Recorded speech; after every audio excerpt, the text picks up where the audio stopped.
డాక్టర్మా, ఇదిగో తీసుకోండి. నేను కూడబెట్టి నింతే తల్లి, మీకేమిచ్చినా రుణం తీరదు తల్లి, తీసుకోండమ్మా. అయ్యో తాత, ఇవన్నీ వద్దు. ఇవి మీ మనవరాలకు ఉపయోగించండి. సార్, ఒక నిమిషం. తీసుకోండి తాత. ఇవి మీ మనవరాలు, ముని మనవరాలి భవిష్యత్తు కోసం. తీసుకోండి తాత. చూడండి, ఆ బిడ్డ బాధ్యత మీది. ఉంచండి. ఆ దేవుడు కూడా నన్ను క్షమించడు తల్లి, మీకే అవసరం పడుతుంది. ఉంచుకోండమ్మా. చూడండి, తప్పు జరగకముందే జాగ్రత్తగా ఉండాలి. వయసుకొచ్చాక ఆడదైనా మగాడైనా ఒళ్ళు మర్చిపోయే పరిస్థితి వస్తుంది. కానీ కాచుకునే కళ్ళు జాగ్రత్తగా ఉండాలి కదా. ఇంట్లో ఆడమనిషి లేకపోయినా మీ మనవరాల్ని పెంచారు, అది చాలా గ్రేట్. కానీ ఇప్పుడు జరిగిన తప్పుకి మీదే అంత బాధ్యత. ఎవరో మగవాడు తప్పు చేశాడు, అజాగ్రత్త వల్ల మీరు కూడా తప్పు చేశారు. ఇప్పుడు తనకు కావాల్సింది శిక్ష కాదు, రక్షణ, అలాగే న్యాయం. సరేనయ్యా. ఇందులో నా నంబర్ ఉంది. మీ మనవరాలకి జరిగిన అన్యాయానికి న్యాయం కోసం నేను మీతో ఉంటాను. అంతేకాకుండా ఆ బిడ్డ ఆరోగ్యం చాలా ముఖ్యం. ఎప్పుడెప్పుడు ఏమేమి టెస్టులు చేయించాలో చెప్తాను. మీరు ₹1 కూడా ఇవ్వాల్సిన అవసరం లేదు. తీసుకోండి. వాళ్ళని సేఫ్గా తీసుకొస్తే అది చాలు. దేవుడు కనిపించడు అంటారు, కానీ నా కళ్ళకి మీరిద్దరూ దేవుళ్లాగే కనిపిస్తున్నారమ్మా. మీరు చెప్పినట్టే చేస్తాను. సరే తాత, మేమిక్క వెళ్ళొస్తాం. తల్లి బిడ్డలు జాగ్రత్త. అమ్మా, ఇంత రాత్రిపూట వెళ్ళొద్దు తల్లి. అసలే అడవి కదా, మంచిది కాదు తల్లి. లేదు తాత, మా కోసం చూస్తూ ఉంటారు, మేము వెళ్ళాలి. అసలే ఈ అడవి మంచిది కాదు బాబు. అయ్యో తాత, మాకీ దారి బాగా తెలుసు. మీరు కళ్ళు మూసుకుని వెళ్ళమన్నా వెళ్తాము. ఒక్క నిమిషం బాబు.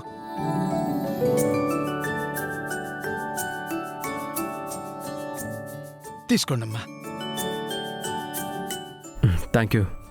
వెళ్ళొస్తాము.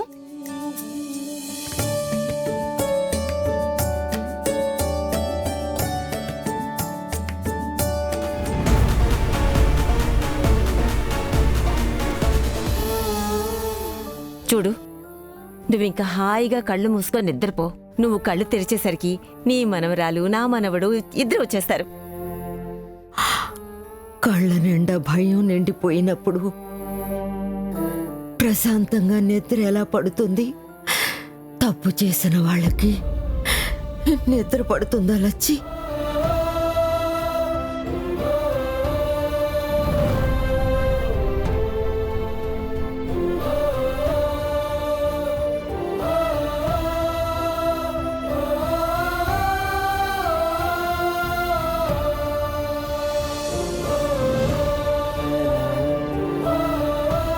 అమ్మ నాన్న నీతోనే ఉన్నారు కదా, వాళ్ళని ఎలాగో నువ్వు మా దగ్గరికి పంపించలేవు.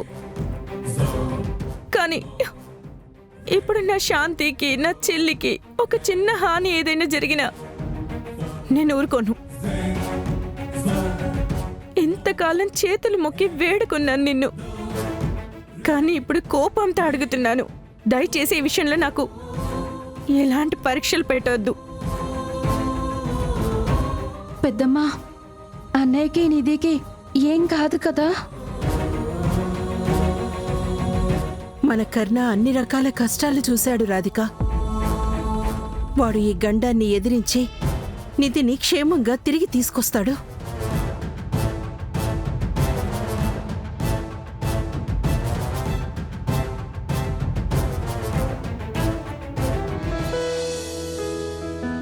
సార్, మనం వెళ్లాల్సింది రైట్, కానీ మనం వచ్చింది లెఫ్ట్ సార్. ఈ అమ్మాయిలు లెఫ్ట్ని రైట్, రైట్ని లెఫ్ట్ అంటారని ప్రపంచానికే తెలుసు. సరిగ్గా కుడి చెయ్యి ఎడం చెయ్యి చూసి డైరెక్షన్ చెప్పు. సార్, మనం వెళ్లాల్సింది రైట్ సార్. రైటా? Sorry, left. నువ్వు లెఫ్ట్ రైట్ అంటూనే నాకు మార్చ్ ఫాస్ట్ అయిపోతుంది. ఈ దగ్గరలో బైక్ వెళ్ళదనిది, మనం దారి తప్పామనుకుంటా. ఫోన్ కూడా మర్చిపోయాను. నీ ఫోన్ ఇవ్వు. అవి ఎందుకు? అక్కడ నిత్య అమ్మ టెన్షన్ పడుతూ ఉంటారు, ఫోన్ చేసి చెప్పాలి కదా. ఇవ్వు.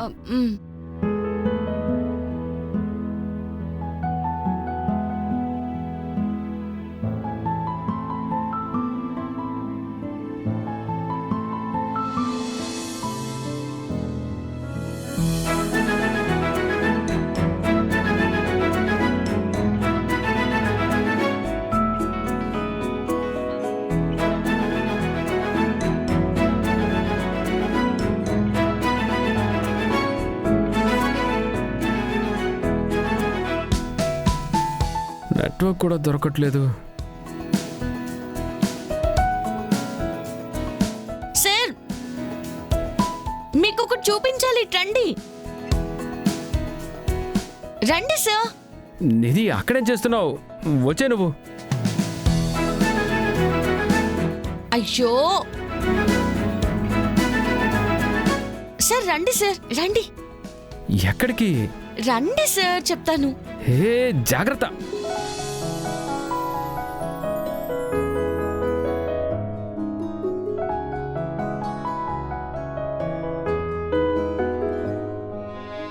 వావ్, ఎంత బాగుందో కదా సార్.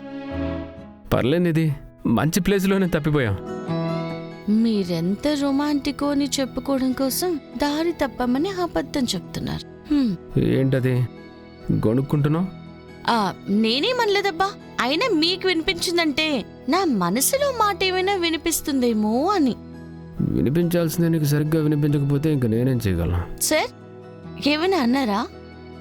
లేదబ్బా, నాకైనా ఎక్స్పీరియన్స్ నీకు అయిందా అని అడిగాను అంతే. అయినా దేవుడు మన కోసం ఎలాంటి చోట బుక్ చేశాడో చూడండి. చూస్తుంటే చూస్తూనే ఉండాలనిపిస్తుంది. చోటు బానే ఉంది, కానీ మన వాళ్ళు ఎంత టెన్షన్లో ఉన్నారో అని భయంగా ఉంది. మీరదే మళ్ళీ మళ్ళీ మాట్లాడి నన్ను టెన్షన్ పెట్టుకుని సార్.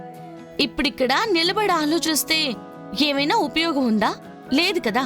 రండి కూర్చుందాం. రండి సార్.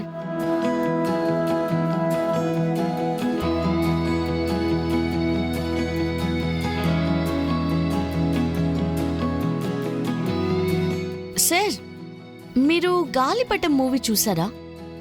అవును, ఎందుకు? ఆ మూవీలో ఆ అడవి చుట్టూ వచ్చి అటాక్ చేస్తారు కదా, అదే ఇక్కడ కూడా జరిగితే? నువ్వు మంచివి మాట్లాడు. ఇప్పటికే దారి తప్పి చెరువు ముందుకు వచ్చి కూర్చున్నావు. నిజంగానే పంది వస్తే నేను డాక్టర్ని నన్ను వదిలే అన్నా వదలదు అది. సార్ మీరు కాంపౌండర్ కదా,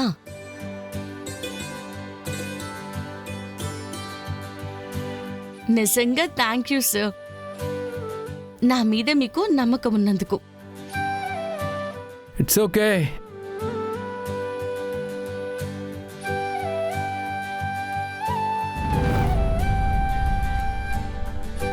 అమ్మా, ఏమైంది నీకు? పొట్టకి నా మీద కోపం వచ్చింది సార్, గొడవ పడుతుంది. గొడవ? ఆకలి సార్. ఇప్పుడు నేను నీకోసం ఏమైనా తినడానికి తీసుకురావాలి, అవునా? సూపర్ సార్ మీరు. చూస్తానుండు. హే, నువ్వెక్కడికి? ఆకలి సుందరి. అది నాకు ఒంటరిగా ఉండడం భయం సార్. లోకాన్ని గెలిచినట్టు మాట్లాడతావు. 2 నిమిషాలు ఉండమంటే భయం అంటున్నావు. భయం నాకు మాత్రమే కాదు సార్, ఒకవేళ మీరు దారి తప్పితే మీ పూజ నాదే కదా. నువ్వు నీ పూజ గురించి ఆలోచించాలి. ఇప్పుడేంటి, రావాలా వద్దా? పద.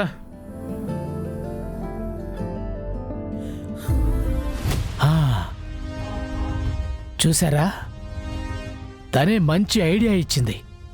మనకింక ఈజీ అయింది. రండ్రా.